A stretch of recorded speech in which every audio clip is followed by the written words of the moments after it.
Tuhan itu minta supaya kita selalu mengalami kerajaan Tuhan. Maka kerajaan Tuhan curahkan pada kita setiap saat. Terutama orang Katolik bilang yang di komunitas Teraiman. Saya bilang bukan komunitas, itu gerejanya. Karena setiap hari kita merayakan Ekaristi. Wah, kalau bilang Teraiman Allah yang secara nyata di dalamnya, maka dikatakan sini Teraiman Allah adalah wajah Allah. Wajah Allah yang penuh cinta, Allah adil dan pengampun, terbuka bagi pertobatan. Saya yakin satu kerinduan dari manusia adalah diterima. Bayangkan orang tua ikut anaknya, menantunya nggak mau nerima, kayak neraka gitu. Sehari rasanya 15 tahun, akhirnya stres, darah tinggi, stroke, mati pun wajahnya melotot. Nah, yang dibutuhkan manusia adalah satu, ingin diterima, kemudian ingin apa lagi? Dicintai dan juga diampuni. Ini. Dan semua kerinduan itu adalah dipenuhi dengan kerajaan Allah. Dan kerajaan Allah itu nyata. Kenapa? Karena Allah adalah cinta. Karena Allah itu cinta, maka Allah itu adil dan penuh pengampunan. Allah itu adil dan penuh pengampunan, artinya apa? Coba kalau sudah berbuat baik, anak, tapi tidak dihargai siapapun, bagaimana? Ini ternyata yang gablek, yang ngeyelan, yang gak peduli sama yang setia sama orang tua, sama. Bukan. Yang dosa ya dihukum. Tetapi sebelum menghukum, Allah juga punya pengampunan. Asal dia datang kepadanya untuk mohon ampun. Ini jadi dosa dia hukum. Maka perlu satu hal, yaitu kerendahan hati.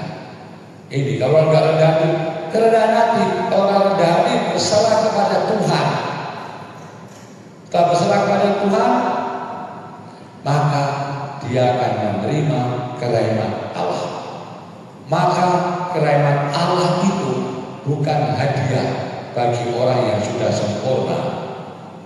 Kalau sempurna nggak sangat dosa lagi kan. Nah, tapi hadiah bagi orang-orang yang mau kembali kepada Allah.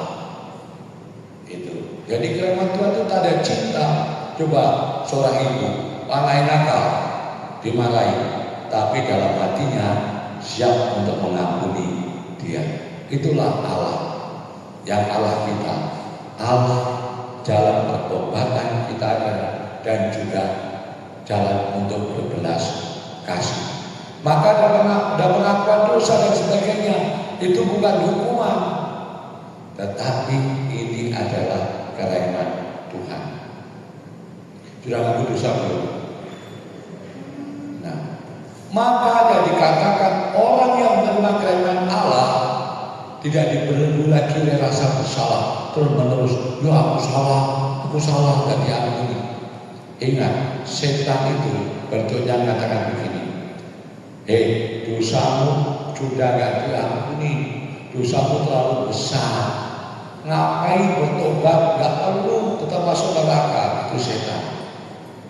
Nah, maka karena ajaran seperti itu sudah dia mengaku dosa, kamu dikejar-kejar setan satu, itu kutukan itu.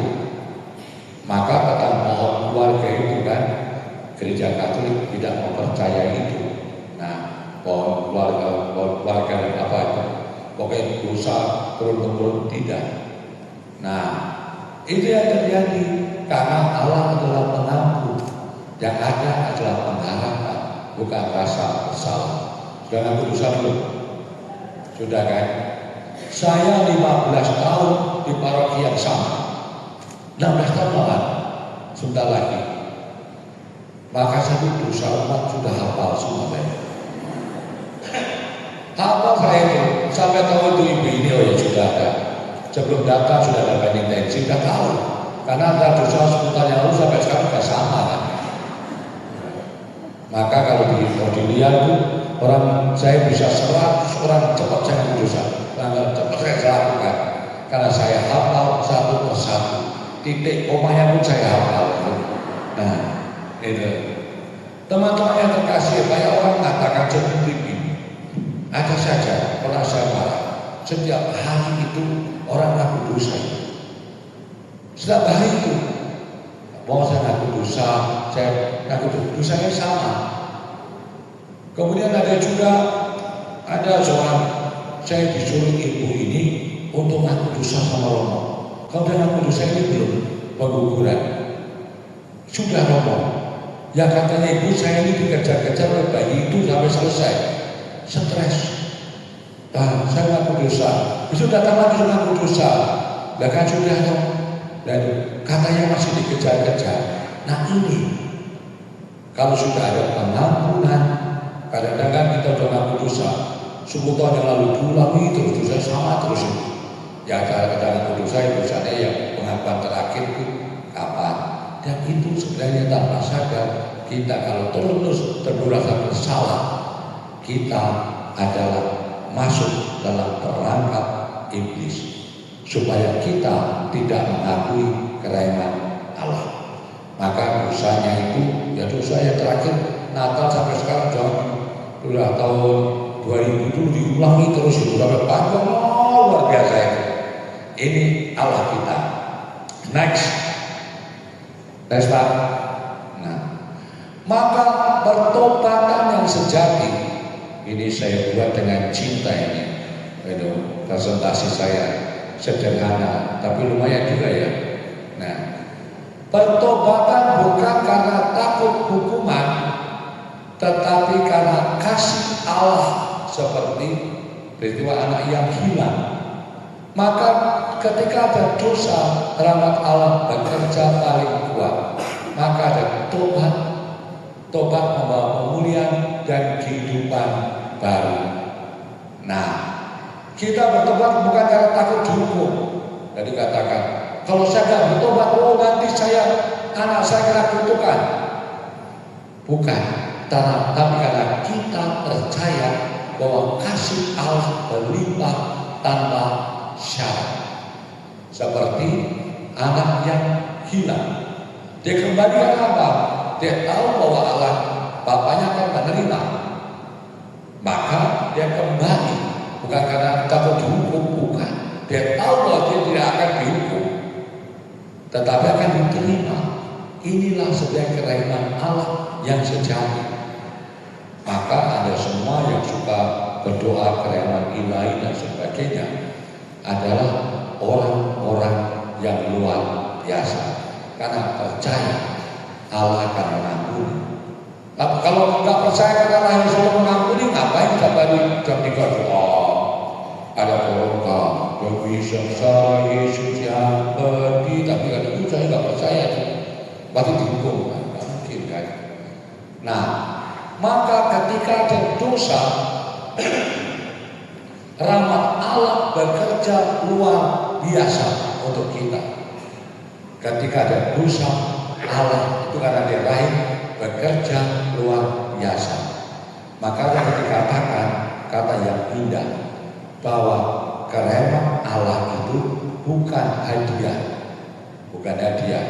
bagi orang-orang yang sempurna, tetapi anugerah bagi orang-orang yang menyadari diri bertobat, berdosa, yang ingin kembali kepadanya. Ini. Maka dikatakan satu hal, dalam perjalanan rohani, dalam doa-doa yang kita lakukan, tujuannya apa kan? Allah kan, kita doa pada Tuhan, Allah perlu gak sebenarnya? Allah itu sempurna sekali itu. Waduh, saya mulia, terpujilah Tuhan, semoga kau semakin dimuliakan. Doakan begitu kan? Allah sudah dimulia, manusia dosa begini kok mau menjadikan Allah lebih mulia? Enggak kan? Tapi pertama-tama kita menyadari kekudusan Tuhan, kerahiman Tuhan. Dengan doa kita sadar bahwa dalam perjalanan hidup rohani kita kurang sempurna. Tujuannya seperti itu. Maka ketika jam 3 kita doa kerahiman dan sebagainya, tujuannya satu, supaya kita sadar dan orang-orang itu sadar bahwa kita tidak sempurna. Ketika kita sempurna, kita menyadarinya, maka rahmat Allah dicurahkan untuk kembali kepada Tuhan. Ini yang terutama. Maka doa kerahiman itu bukan jam 3 doa kerahiman ilahi itu. Nah, tetapi setiap saat yang jam 3 itu kita ingat bahwa itu kita akan menenggelamkan diri pada kerahiman Tuhan yang salah Tuhan.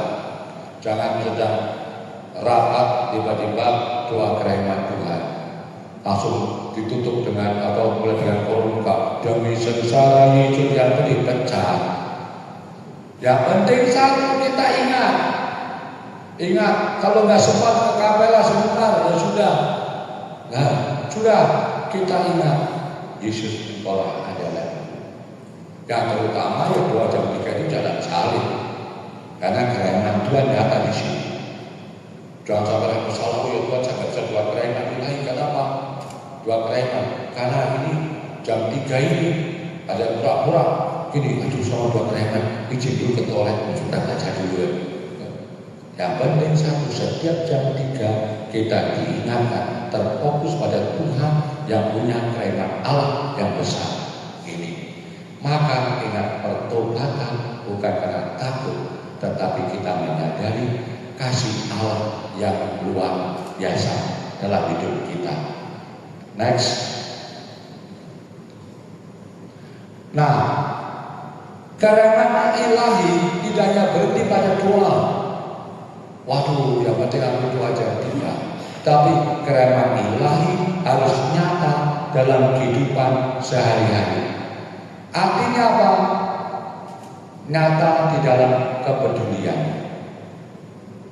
nyata di dalam kasih, nyata dalam solidaritas. Saya suka dengan bentuk Yesus memeluk orang. Saya suka Romo itu ada gambar memeluk orang, karena memeluk itu lambang kerahiman Tuhan. Memeluk berarti menerima. Ini menerima dia masuk dalam kehidupan sehari-hari dan kehidupannya, dan terutama adalah mengampuni. Jadi tidak hanya kita berdoa, maka dalam kehidupan sehari-hari Anda dan saya harus menampilkan wajah Allah. Wajah Allah. Dalam dunia ini banyak dunia yang penuh dengan keputusasaan, juga kekecewaan.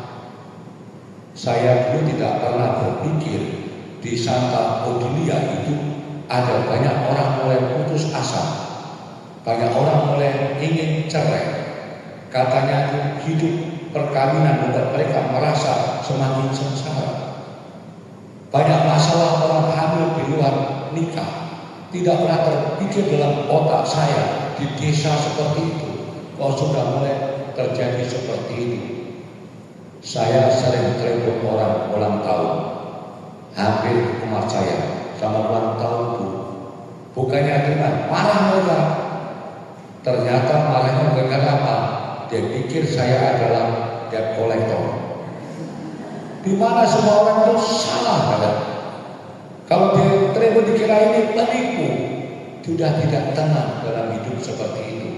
Tetapi Anda dan saya yang sudah merasakan kerahiman Allah pasti memiliki kepedulian. Maka otomatis orang yang menyatakan diri penggerak-penggerak kerahiman, saya lebih suka daripada kereman ilahi itu bukan lagi devosi. Devosi itu orang boleh melakukan atau tidak. Devosi nggak salah, tetapi kereman ilahi adalah gereja. Maka dikatakan Anda bersyukur setiap Paskah kedua pesta kereman ilahi. Kalau kata kereman itu saya devosi lagi salah. Karena itu seluruh gereja merayakannya kan. Dan itu tinggi sekali, itu sama itu pesta kereman ilahi. Tetapi kita yang mengatakan, dan saya suka penggerak pewarta kereman ilahi. Dan apa? Kereman ilahi itu setiap hari Misa Kudus itu kereman ilahi yang tertinggi. Yesus mengorbankan dirinya untuk keselamatan manusia. Ini. Maka kita harus memiliki wajah-wajah kerahiman di tengah-tengah dunia yang penuh dengan kesulitan, penuh dengan luka, penuh dengan keputusasaan. Maka orang yang punya pengalaman dengan kereman ilahi pada punya wajah sosialnya tinggi, ya kan? Senyumannya menawan, itu tidak gampang marah-marah, dimaki-maki orang malah mendoakan, nagih hutang nggak dibayar malah biar ambil saja. Nah, itu kereman ilahi yang itu berbeda. Kereman ilahi bukan sekedar doa, tetapi harus menjadi wajah atau tindakan kasih kita setiap saat. Gak mudah, tetapi satu hal kecil dilakukan sudah menjadi penerangan akan yang ilahi. Next. Maka buah dari pertobatan Anda dan saya dari saluran belas kasih Allah. Orang yang punya pengalaman kereman Allah pasti satu, dia tidak pelit, tidak mudah uang suami. Saya itu paling takut kalau dikasih baju oleh ibu-ibu, karena saya tahu itu hasil mudah dari uang suami. Korupsi uang makan, uang belanja. Saya jarang sekali mau diajak makan di mana-mana bicara. Terus nggak mikir, cara nggak mikir. Makan nggak? Saya tahu bahwa itu bukan uang hasilnya, tapi uang mudah dari hasil suami. Saya nggak mau berdosa lagi. Uang sayurannya itu begini, nggak ada kata-kata tadi kan ajak makan ngomong nggak ada itu. Itu maka saya jarang sekali. Kalau saya diajak makan saya bayar, karena saya takut ini adalah bukan uang kerahiman di dunia. Nah itu saya bayar, saya bayar ya, nggak mau saya gitu. Nanti barang-barang masuk neraka barang lagi. Nah jadi kalau dua pertobatan adalah Anda dan saya jadi saluran belas kasih, mau mengampuni, memaafkan, menolong, dan melakukan kebajikan. Dasarnya apa? Anda dan saya sudah mengalami pengalaman akan kereman Tuhan, pengampunan, kasih, dan penerimaan. Maka dikatakan di Matius 7, berbahagialah orang yang murah hatinya, karena mereka akan beroleh kemurahan. Next mas. Nah, ini saya punya pengalaman ini. Si Ratna ini adalah salah satu orang yang menunggu saya pada waktu saya sudah melayang-layang antara surga dan dunia itu. Itu kalau tanya itu ini Maggie Ratna ini yang ini. Nah, sama dengan teman-temannya. Saya tidak pernah berpikir bahwa saya pernah mengalami sakit begitu parah dalam hidup saya. Jadi berjuang sampai sekarang saya ingin mengatakan bahwa Allah itu benar, yang dikatakan Faustina itu benar, bahwa sebanyak jiwa-jiwa membutuhkan kereman Tuhan, itu benar. Saya tidak pernah menyangka di akhir tahun 2022 saya ini tiba-tiba sudah sebelum muntah-muntah luar biasa. Tapi saya itu paling gengsi diberitahu sama orang, karena semakin diberitahu pada orang semakin ribet gitu. Saya berusaha di Tuhan biar sembuh sendiri. Ketika saya di Kabupaten Tangerang, saya tidak sadar apapun. Ketika pulang, mau keluar, saya muntah, merah, muntah itu. Dan nolong saya itu siapa ya? Haji Kodir itu kan. Dia tolong pijetin gini, kemudian panggil dokter sementara ternyata itu darah 200 cc. Nah saya pulang dengan gini-gini, akhirnya minta tolong menyerah dibawa ke Ciputra Hospital. Di sana lah tiba-tiba hanya sebentar ditanya tidak tahu apa-apa. Akhirnya apa yang terjadi? Perkiraan ditanya siapa, ada yang tahu kan? Dan penanganan juga terlambat, ditanya ini keluarganya mana, Romo tidak jelas lah keluarganya. Akhirnya yang bayar DP juga siapa nggak tahu lah, nggak ada yang tahu. Akhirnya terlambat. Sekarang terjadi impak di otak, yaitu ada kecacatan sedikit. Itu kerahiman Tuhan juga nyata. Kenapa? Seharusnya saya kena stroke, tapi tidak kena stroke sampai sekarang. Karena ada impak kecacatan itu. Nah disitulah. Kemudian yang menarik lagi bahwa di situ itu sudah ikat dong, sudah mungkin meninggal. Dicoba-coba, ditanya mau di endoskopi. Nah, tetapi dokter pendamping saya itu nggak yakin lah, ditanya kemungkinannya apa? 50% hidup, 50% mati. Kemudian teman saya tanya, kemungkinan kecil meninggal. Tapi karena Tuhan itu gak ada dibatasi dengan keadaan itu. Nah saat itu Romo saya sama dengan beberapa orang memutuskan untuk dipindahkan kepada daerah. Itu pun sulit sekali. Malah juga tidak boleh, kadang kritis tidak boleh.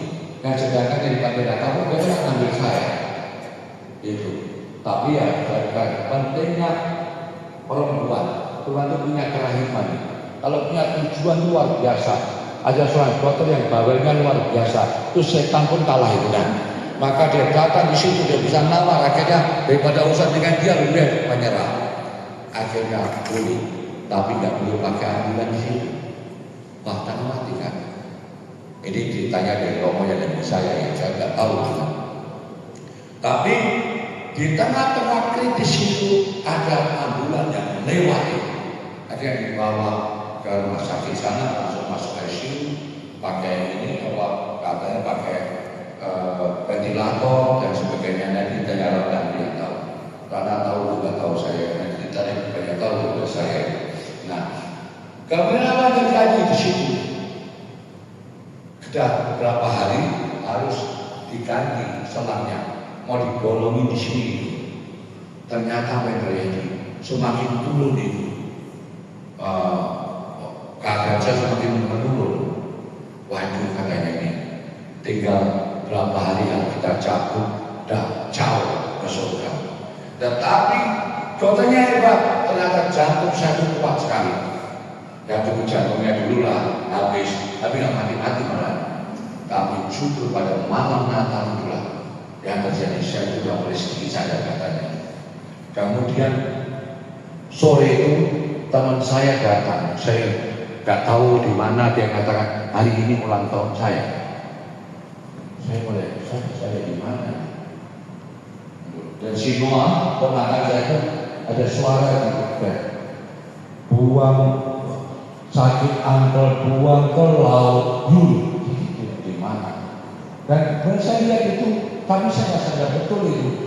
Dan di situ kok itu remang-remang, ada pelawak. Saya pikir saya sedang nonton film hantu. Dan sakitnya luar biasa.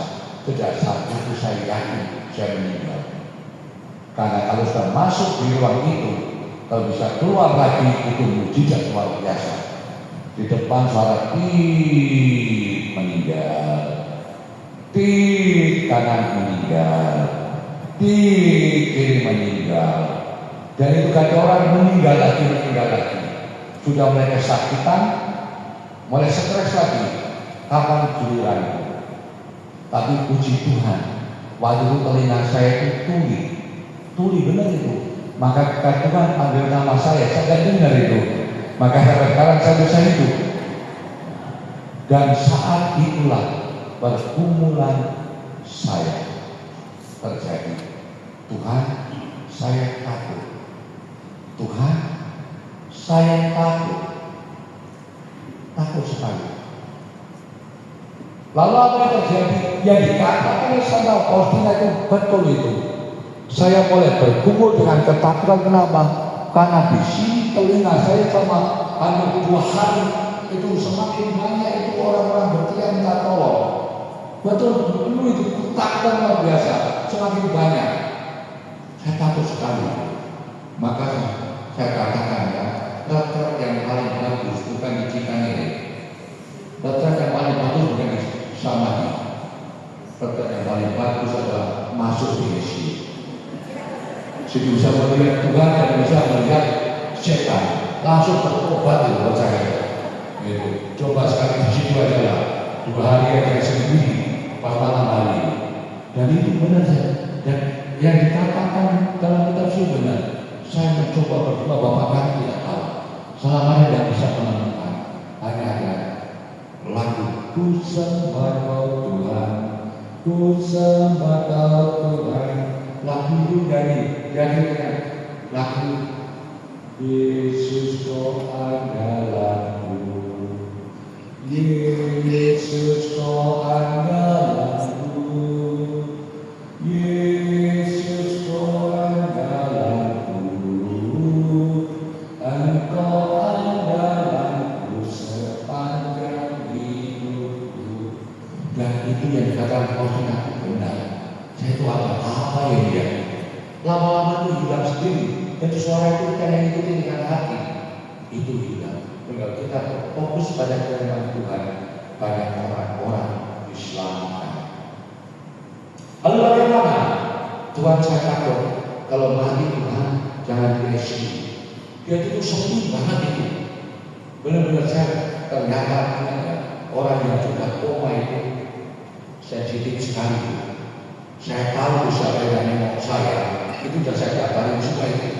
Kalau saya mati, saya ajak semua itu.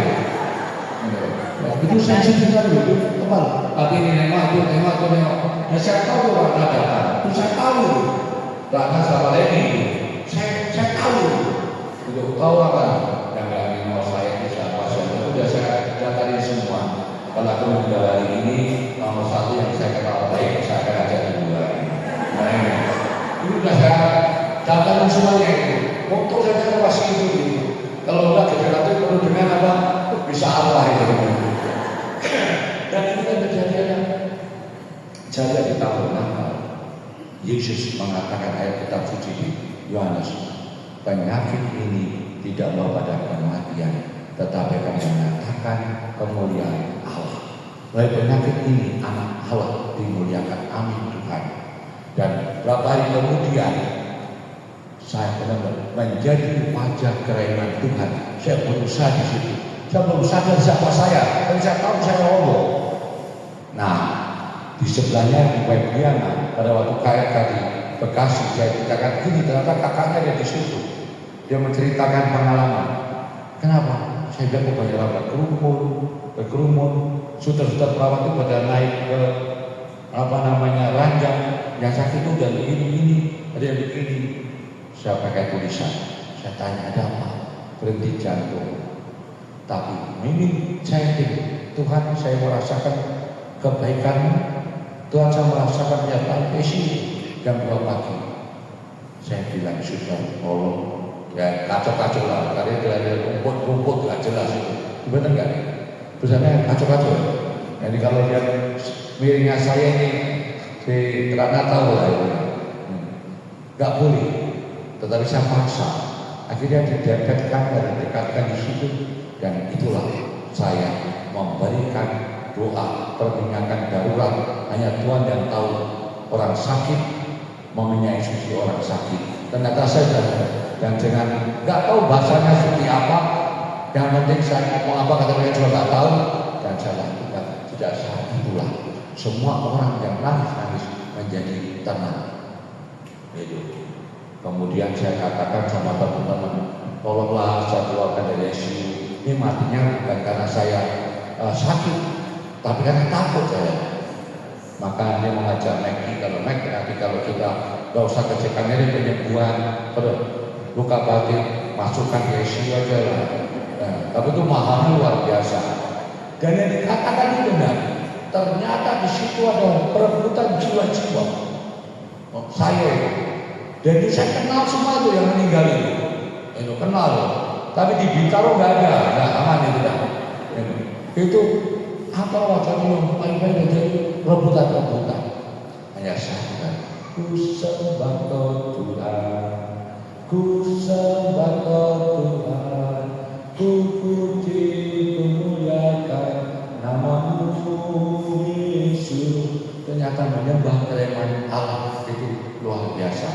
Akhirnya ternyata yang wajah baik itu memenangkan itu, dan saya dapat dikeluarkan itu. Dan saat itu waktu saya sakit, saya ingin memberikan pengampunan kepada orang-orang yang membutuhkannya. Ternyata siapa yang membutuhkan? Papa saya. Papa saya ini. Papa saya. Nah, kenapa selama ini, selama 55 tahun, saya itu benci pria ini.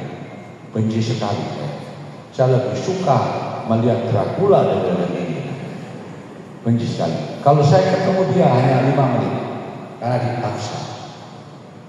Dan saat itu saya ingat tahun 2024, saya sudah tidak ingin mau pulang. Saya kata mau pulang, Tuhan, saya akan temui papa saya. Kenapa? Karena papa saya pejabat besar Tuhan. Karena tahun 70 belum ada orang lulus dari UGM, dan lulus dia. Dan dia pernah menjadi ketua DPRD, menjadi rektor universitas, tapi lupa diri. Banyak istrinya. Tapi saya itu pertama lama lah gitu kan. Maka saya nggak tahu malah keluarga saya, mana nggak tahu lagi saya. Sejak umur 5 tahun itu saya. Dan saya semua adik-adik saya, kakak saya itu ikut papa saya. Tapi saya bilang, kalau semua ikut papa saya, ibu mana? Akhirnya apa? Saya putuskan ikut ibu saya. Tidak mudah dibully di mana-mana. Dan pada waktu itu saya akan pulang ke rumah papa saya. Tapi halangannya apa? Aduh, susahnya luar biasa, tidak boleh. Tapi pada bulan Maret tahun 2024 saya putuskan saya pulang. Untuk pertama kali saya mencium wajah papa saya. Dan papa saya rasanya senang sekali. Sudah 83 tahun itu. Kemudian tahun berikutnya lagi Maret lagi saya tengok. Dan Oktober tahun 2025 saya tengok. Dan waktu itu saya kaget. Bapak saya tidak bisa jalan. Dan saya tidur di sampingnya. Dia bisa bangun dan makan sama dengan saya. Saya lihat wajahnya berbinar. Dia namanya laki-laki minta maaf nggak mungkin kan dia. Itu loh. Ibu saya sudah meninggal. Nah, dan tapi dia wajahnya dia begini. Dia lihat tangannya begini. Dan kemarin bulan Januari, saya lupa ya, Januari ya.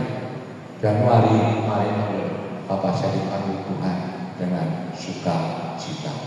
Ternyata dia yang menantikan satu hal, pengampunan dari saya. Dari keluarga saya mau mengampuni, saya tidak mau mengampuni ya. Kenapa? Sudah saya banggakan Bapak saya hebat gitu kan. Nah, dan tadi ternyata pengampunan yang dibutuhkan dia adalah pengampunan dan kerahiman Tuhan. Saya tidak merasa bersalah lagi. Yang kedua juga saya tidak menyesal lagi. Dan satu hal, bahwa saya sudah menghantar Bapak saya di dalam kehidupan kerahiman Tuhan. Amin. Next. Next, Mas. Mas. Nah, maka ini Anda dan saya bukan sekedar mendoakan kerahiman Tuhan. Itu wajah saya di Regina, di Maria Regina ya. Sekarang itu teknologi luar biasa ya. Nah, maka Anda dipanggil untuk menjadi wajah-wajah kerahiman di dalam keluarga Warga itu banyak yang membutuhkannya kan. Ya kan? Di dalam masyarakat, tetangga, kecuali doa. Maka waktu mendoakan kerahiman Allah itu kan bukan hanya diri Tuhan, tetapi untuk orang lain juga. Demi sengsara Yesus yang pedih, tunjukkanlah belas kasih-Mu kepada kami dan seluruh dunia. Demi sengsara Yesus yang pedih, tunjukkanlah belas kasih-Mu kepada kami dan seluruh dunia. Jadi Anda di tengah dunia banyak dosa, kekecewaan, bahkan kepada yang paling gelap pun menjadi wajah kerahiman Tuhan. Maka orang yang komunitas kerahiman Tuhan yang jadi pewarta-pewarta itu jarang terjadi sikut-sikutan, nggak ada. Maka di komunitas kerahiman ilahi penggerak-penggerak ini nggak ada yang iri hati, nggak ada yang menggosip, nggak ada. Digosipi dia, menggosip dia. Karena apa? Sudah dipenuhi dengan kerahiman Tuhan. Lanjut, next. Maka ini ingat Dado, seorang Romo sujud di hadapannya dan Yesus memberkatinya. Wajah kerahiman Allah adalah wajah kasih.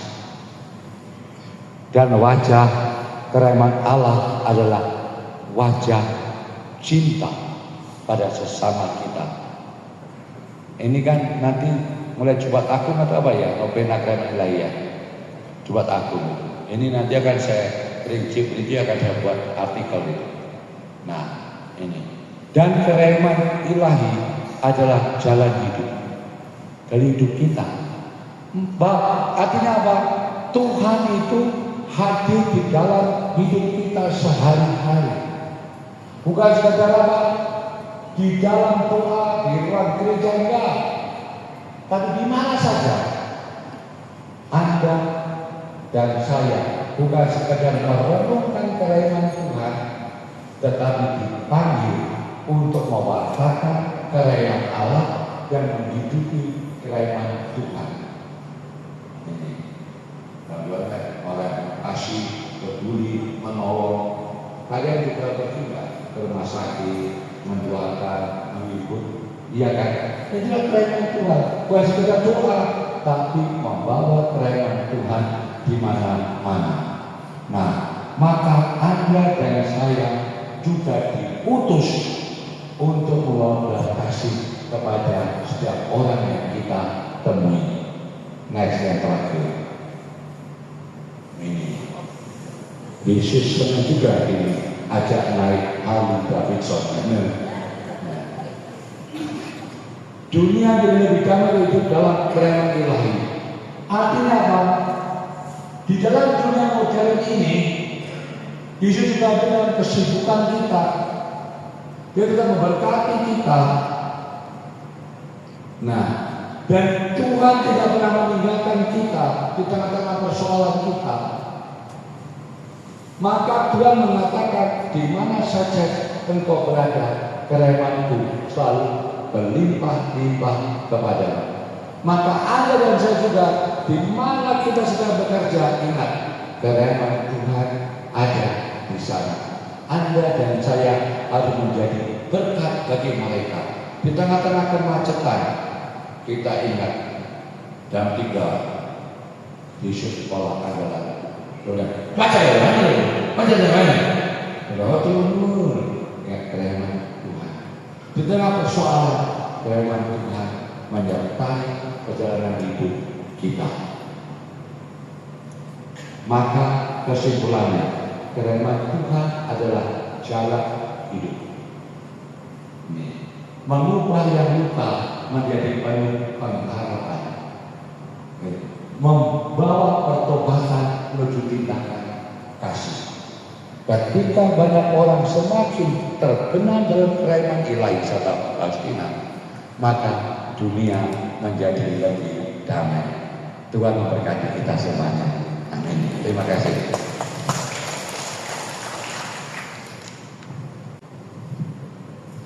Bapak Ibu, kita punya waktu 15 menit untuk tanya jawab. Silahkan kalau ada yang mau bertanya, 3 pertanyaan. Pertanyaan singkat. Nanti setelah tanya jawab kita bisa break sebentar sebelum kita mulai misa. Kelihatannya juga sekali apa yang mau sampaikan ya. Nggak ada. Kalau nggak ada yang ditanya gimana kalau kita break sebelum misa ya? Ya, siap. Terima kasih banyak. Yang penting satu, di mana-mana ingat Anda diutus mempunyai wajah kereman Allah. Itu di Galatia 5 ayat 22 sampai dengan 23. Itu kasih, damai sejahtera, kesabaran, kebaikan, kemurahan, kesetiaan dan sebagainya. Perjuangan dari diri tidak menjadi kereman Tuhan. Tapi yang penting satu, ambil satu tindakan. Ya, saya wajah kereman Allah. Oh, saya lihat tetangga saya nggak bisa makan. Coba saya akan cucikan dikit untuk mereka makan. Untuk orang lansia datang ke gereja, sedang mendoakan saja. Itu adalah wajah dan banyak kata, dan itu pasti akan menjadi berkat bagi banyak orang. Terima kasih, sampai jumpa, Tuhan memberkati. Mari kita beri aplaus. Terima kasih banyak. Kita beri bahasa Belanda, ada bahasa Belanda. Oh, ya Agnes, saya lupa. Ya, saya lupa ini Agnes, saya ingat dulu pada waktu acara di sini. Saya ingat satu hal dulu ya. Saya pada waktu baru sakit itu menggantikan Romo Edi kalau nggak salah lagi untuk misa. Itu dia sampai misa itu ulang tahun BPK. Saya lihat Meg itu saya itu pura-pura tahu ya. Itu mikirnya 3 hari baru saya tahu untuk Meg ini. Agnes saya kenal baik itu. Saya tahu masalah. Ya, kalau saya ingat keluarganya. Ingat dulu kan kita bersama sama orang sekitar. Ya, terima kasih. Terima kasih Romo Felix. Ya, baik Bapak Ibu, kita punya waktu 10 sampai 15 menit untuk break. Kalau mau datang, boleh silakan turun. Nanti kembali lagi kita akan mulai misa jam 9 lewat 25 menit bisa kita mulai misa.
menyanyikan lagu-lagu kereman Tuhan.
Terpujilah Allah. Terpujilah Yesus Kristus. Terpujilah nama Yesus. Hatinya yang Maha Kudus. Terpujilah Yesus Kristus. Terpujilah Yesus. Terpujilah Roh Kudus. Terpujilah Bunda Allah yang tiada tandingnya. Terpujilah yang terkandung dengan suci. Terpujilah nama Maria. Terpujilah Bunda Maria. Terpujilah Santo Yosef. Terpujilah Allah. Silakan duduk, kita dengarkan pengumuman.